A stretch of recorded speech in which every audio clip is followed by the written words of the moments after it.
사사기서 19장 1절에서 9절까지의 말씀입니다. 가지고 계신 성경 구약성경 394, 395페이지에 걸쳐 있습니다.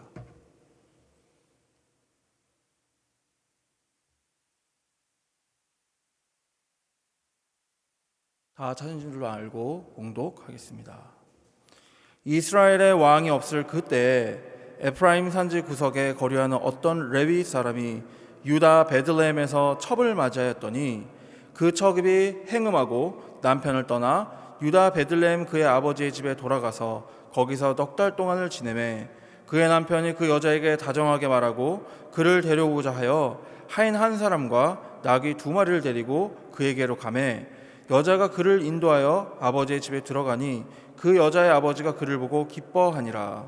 그의 장인 곧 그 여자의 아버지가 그를 머물게 하매 그가 3일 동안 그와 함께 머물며 먹고 마시며 거기 유숙하다가 넷째 날 아침에 일찍이 일어나 떠나고자 하매 그 여자의 아버지가 그의 사위에게 이르되 떡을 조금 먹고 그대의 기력을 돋운 후에 그의 길을 가라 하니라. 두 사람이 앉아서 함께 먹고 마시매 그 여자의 아버지가 그 사람에게 이르되 청하노니 이 밤을 여기서 유숙하여 그대의 마음을 즐겁게 하라 하니 그 사람이 일어나서 가고자 하되 그의 장인의 간청으로 거기서 다시 유숙하더니 5째 날 아침에 일찍 일어나 떠나고자 하매 그 여자의 아버지가 이르되 청하노니 그대의 기력을 돋우고 해가 기울도록 머물라 하므로 두 사람이 함께 먹고 그 사람의 첩과 하인과 더불어 일어나 떠나고자 하매 그의 장인 곧 그 여자의 아버지가 그에게 이르되 보라 이제 날이 저물어가니 청하건대 이 밤도 유숙하라. 보라 해가 기울었느니라. 그대는 여기서 유숙하여 그대의 마음을 즐겁게 하고 내일 일찍이 그대의 길을 가서 그대의 집으로 돌아가라 하니. 아멘. 잠시 기도하겠습니다. 말씀을 주셨고 그 말씀을 이루신 주님, 오늘 이 성경 본문의 말씀을 통해서 이것이 어떻게 우리의 신앙과 연결이 되며 예수 그리스도와 또 영적인 그 구원의 사역과 어떤 관계가 있는지 밝히 그 뜻을 깨달아 알게 하여 주시옵소서. 주께서 주신 말씀이 오니 오직 주의 영이 임하시면 이 말씀의 속뜻을 알 수 있사오니 우리 모두가 예수 그리스도 안에서 주님을 예배할 수 있게 인도하여 주시고 부족한 종에게 주님의 능력으로 덧입혀 주사 온전하고 바르게 좌로나 우로나 치우침이 없는 말씀을 선포하게 인도하여 주시옵소서. 예수 그리스도의 이름으로 기도 올리옵나이다. 아멘. 오늘 본문은요 굉장히 어렵게 보이는 본문입니다. 하나님의 심판이라는 개념도 없고요, 하나님의 사랑이라는 개념도 없고요, 긴 이야기가 진행되고 있는 과정 속에서의 그냥 하나의 단락일 뿐입니다.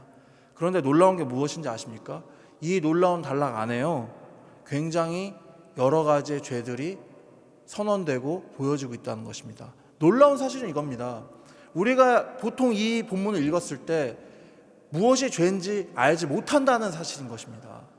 율법대로 살아야 되는 시대의 사람들, 그것도 이스라엘의 사람들, 그것도 레위인과 그 레위인의 첩에 관한 이 이야기 안에서 어떤 죄에 대해서 얘기하고 있고 결국 이 이야기가 진행되면서 어떻게까지 이 죄가 확장되어서 얼마나 대단한 재앙이 되었는지를 잠깐 설명해 드리겠습니다. 먼저 이렇습니다. 레위인은요 구약 율법에 보면요 처녀하고만 결혼하게 돼 있습니다. 이 의미는요 뒤집어서 얘기하자면은 레위인은 첩이 있을 수 있을까요? 레위인에게는 첩이 있을 수가 없습니다. 그런데 지금 이 시대는 어떻습니까? 사사기에 자주 등장하는 말이 이 말입니다. 그 시대에 이스라엘 통치하는 그 왕이 없어서 사람들이 보기에 자기가 보기에 옳은 대로 행하였더라. 그 왕은 누굴까요? 하나님이시고요. 하나님 전체 역사로서는 예수 그리스도를 상징하는 언어인 것입니다. 마찬가지로 우리도 그렇습니다. 우리의 신앙이라는 것이 너희는 왕 같은 제사장이고 너희는 기름 부음 받은 하나님의 자손들이고 제자들이라고 했을 때 우리가 우리 스스로 비유와 상징적으로요 우리의 남편이 되신 분 또는 우리의 아내 되신 분이 누구라고 생각할 수밖에 없을까요? 오직 예수님입니다. 어거스틴이라는 아주 고대의 교부는 이렇게 말했습니다. 그가 쓴 어떤 글에 보면 이렇습니다. 그 독백이라는 글에서 이렇게 나옵니다. 나는 당신을 너무나 사랑하고 하늘에 계신 나의 배우자님이요 나의 배우자님이여 나의 마음이 절대로 당신이 아닌 다른 것에 빼앗지지 않게 인도하여 주시옵소서. 이게 어거스틴의 기도 중의 일부입니다. 마찬가지로 이건 굉장히 성경적인 것인데요, 누누이 설명드렸지만은 이스라엘의 남편은 하나님이시고 종국적으로는 누구냐? 바로 성육신하신 그 하나님이신 예수 그리스도라는 사실입니다. 그런 이미지들이 살짝 보이는데 어쨌건 율법적으로 시작부터 잘못된 선택을 했고, 또 그 부인은 어땠습니까? 행음하여서 그게 부끄러워서 남편을 떠나버린 여잔데, 더 재밌는 사실 이겁니다. 또 인간적인 이 레위인은 그래도 그 여자가 좋다고 그 여자를 찾으러 갑니다. 이건 그럴 수 있다고 쳐요. 인간적인 부분이니까. 그런데 문제는요, 그 장인이라는 사람이 한 행동이 굉장히 문제가 된다는 겁니다. 이 장인이라는 사람이 내 딸이 부족하고 모자란데도 불구하고 이렇게 사랑을 해주는 레위인이라니 고마워하면서 같이 밥도 맛있게 먹었을 거고요, 그 지역에서 막 놀러도 다녔을 거고 그랬을 것입니다. 그런데 그게 해가 지려고 하니까 다시 또 집에서 자라고 그러고, 해가 지려고 하니까 다시 또 집에서 자라고 하고, 얼마나 지났는지 아십니까? 5일 동안 그렇게 했다는 겁니다. 그런데 여기서 문제가 또 발생합니다. 만약 5일 동안 그렇게 했으면요, 이 시대 당시에 유대 지방에서 성경에 따르면 안식일을 지켜야 되는데, 그러면 6일째에도 당연히 어디도 못 가게 된다는 것입니다. 레위인입니다. 이 레위인의 직무가 무엇입니까? 자기 동네에 반드시 있거나요, 자기 동네에서 양과 소를 목축하면서 제사로 쓰여질 걸 준비하는 사람들입니다.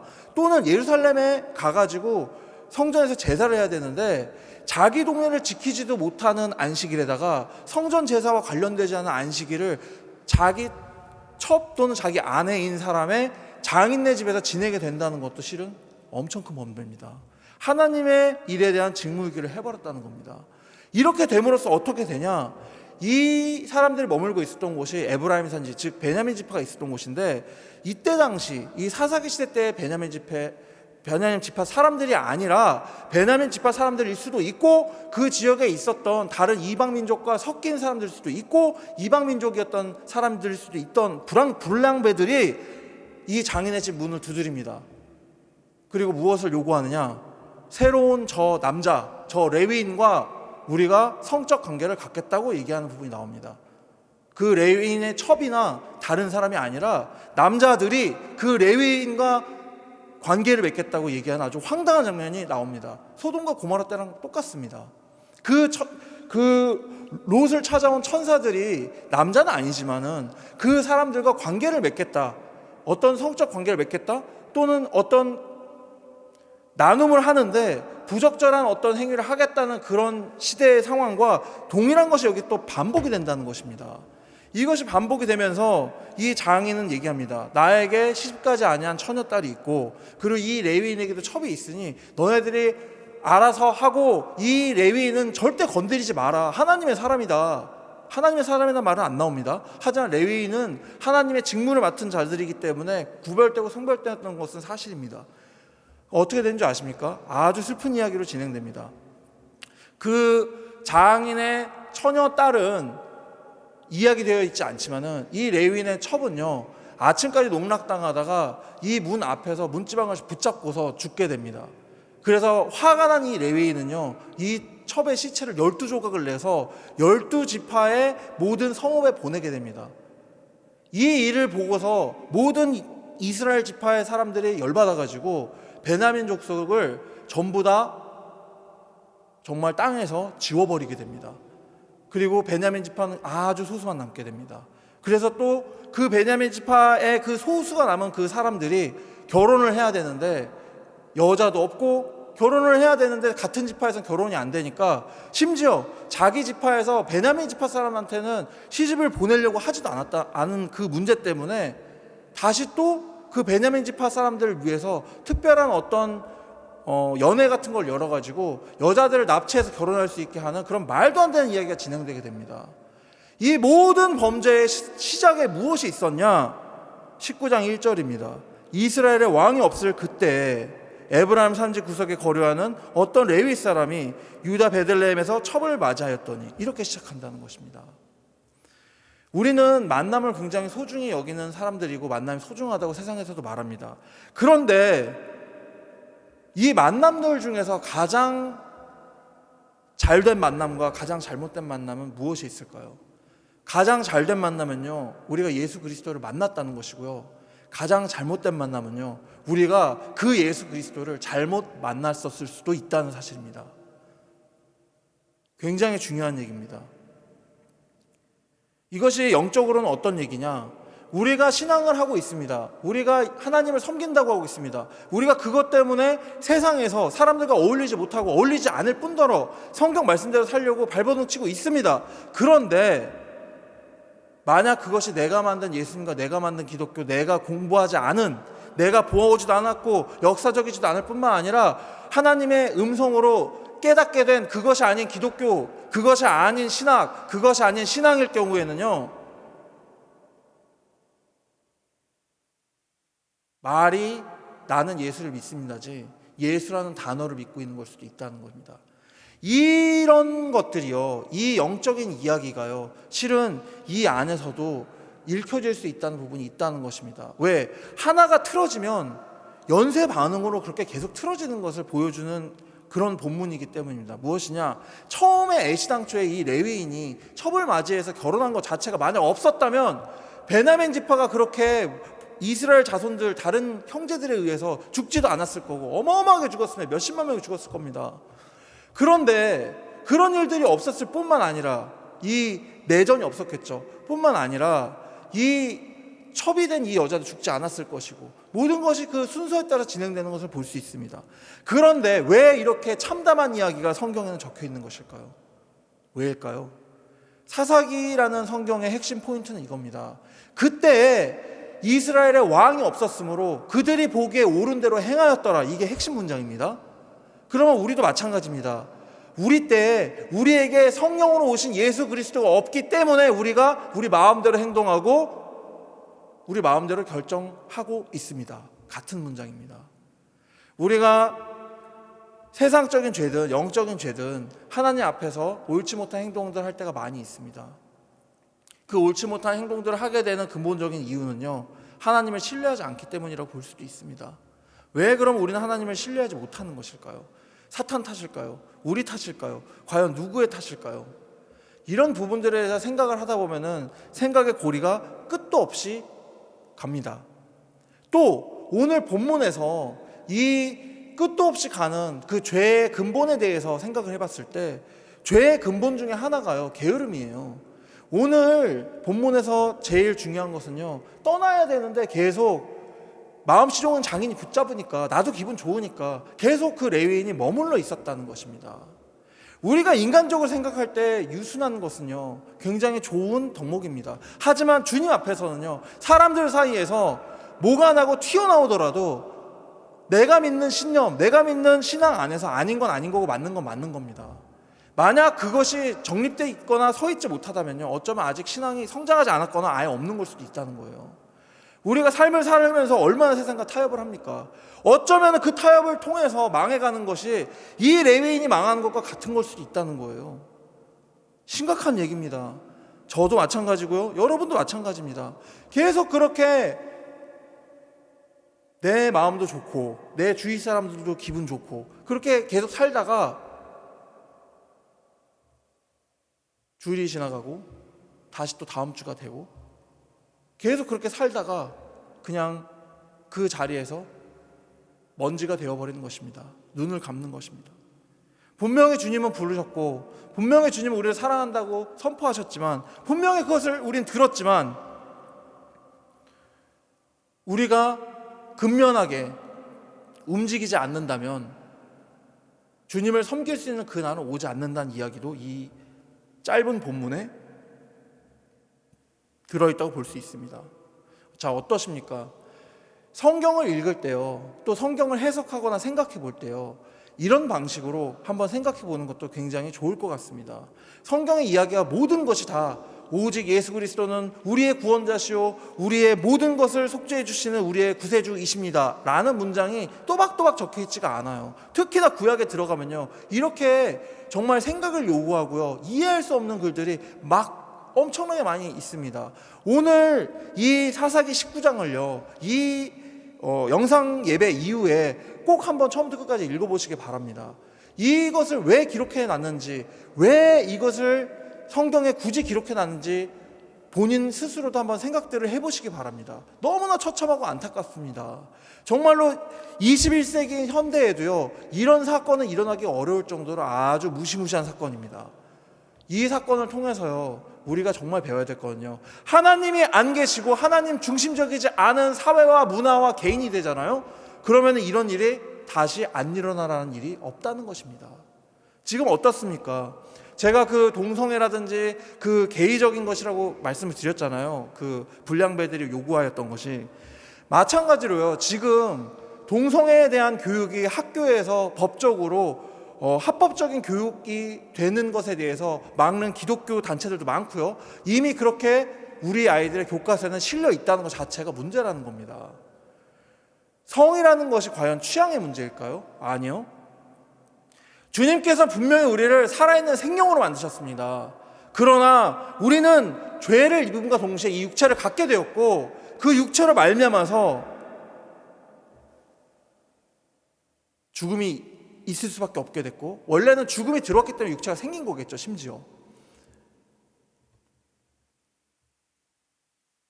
행복하고 복된 많은 사람들의 축복을 얻은 그런 결혼을 통해서 남녀가 만나서 아이를 만들고, 이런 것들은 굉장히 중요한 것입니다. 그러나 지금 시대는 어떻게 사람들이 생각하는지 아십니까? 얼마나 많은 수의 기독교인들이 자식을 낳기 싫어하는지 아십니까? 얼마나 많은 수의 기독교인들이 결혼을 하기 싫어하는지 아십니까? 얼마나 많은 수의 기독교인들이 하나님께 온전히 바쳐지지 않은 삶의 상태를 유지하면서 하나님을 믿고 예배하고 있다고 착각하고 있는지 아십니까? 굉장히 심각한 얘기입니다. 물론 결혼을 해서 아이를 안 가질 수도 있고 못 가질 수도 있습니다. 그러나 1차적인 의미로서요, 결혼을 해서 자식을 낳고 그 자식을 하나님의 사람으로 키우는 것은요, 하나님의 지상 명령 중에 하나입니다. 마찬가지로요, 이 게이라는 것이 안 되는 이유가요, 가장 크게는요, 하나님의 그 자연 질서 원리를 깨트리기 때문입니다. 게이들은 즐거움이 있을지 모릅니다. 어떤 성적 취향이 있고 성적 즐거움이 있을지 모릅니다. 그러나 그들은요, 잉태하지 못합니다. 하나님이 원하시는 것은요, 하나님의 아름다움은요, 생명입니다. 우리가 모자라고 가지지 못하고 할지라도요, 생명들을 소중히 다루고 생명의 가치를 인정하는 것은 바로 하나님의 뜻을 인정하는 것과도 연결이 되기 때문입니다. 심각한 시대가 되었습니다. 이 시대와 우리 시대가 과연 다를까요? 이런 시대로 우리는 가고 있지 않나요? 이런 것도 생각해 볼 수 있는 사사기 19장이라고 저는 개인적으로 생각합니다. 가장 중요한 것은 이겁니다. 남들이 뭐라고 하든 나는 내 신앙을 지키면 되지. 1차적으로 맞습니다. 하지만 사회적인 것에 대해서 이 사사기 19장은 굉장히 강력하게 얘기하고 있습니다. 이 레위인만의 잘못이 아니라 장인의 잘못이고요, 이 첩의 잘못이고요, 그 동네 사람들이 그 불황배들을 교육하지 못한 잘못이고, 그 불황배들이 또 잘못을 했고, 걔네들이 잘못을 했다고 해가지고 열받은 이 레위인이 자기 첩의 시체를 잘라서 보낸 것도 잘못이고, 그걸 보고서 열받은 모든 국민들이 일어나가지고 베냐민 지파를 대학살을 해버리는 이런, 우리도 마찬가지입니다. 우리도 신앙인으로서 이제는요, 좀 더 사회적인 부분에 대해서 좀 생각을 해볼 필요가 있습니다. 우리가 기독교인이고요, 아무도 지금 십자가 달린 이 교회에 와서 예배드린다고 뭐라고 하지 않지만, 점점 좌경화되고 사람이 중심적인 사람이 되고 사람이 먼저다, 이런 사회가 되면요, 하나님은요, 사람들 사이에 계시지만 찬양 받으시고 영광 받으실 수가 없게 된다는 겁니다. 정신 똑바로 차려야 됩니다. 만물의 가치의 척도가 인간이 돼버리잖아요. 그것이 바로 사탄이라는 얘기입니다. 인간은 영원하지 않습니다. 인간은 죽습니다. 하지만 하나님의 사람들은 영원히 삽니다.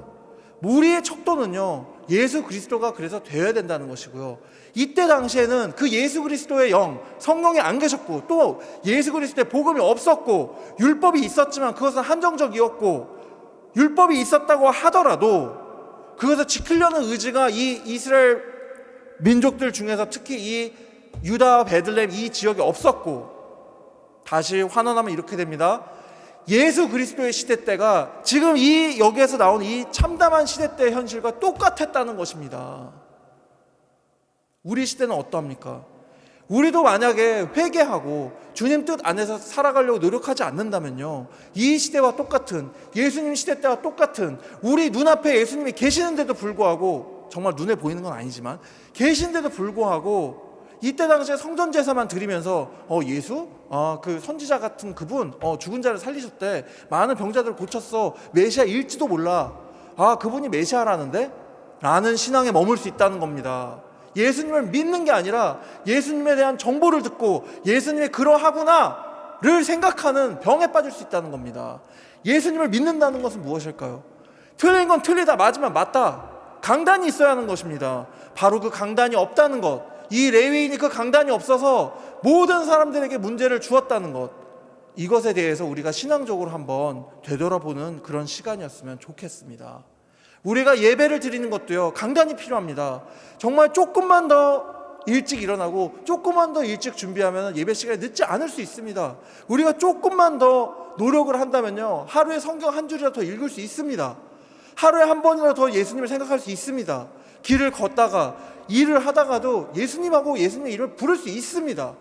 이를 위해서 노력하시고요, 주위 사람들과 나누시고요, 예수 그리스도가 통치하는 사회가 되도록, 세계가 되도록 기도하시고 일하시는 여러분이 되시길 바랍니다. 기도하겠습니다.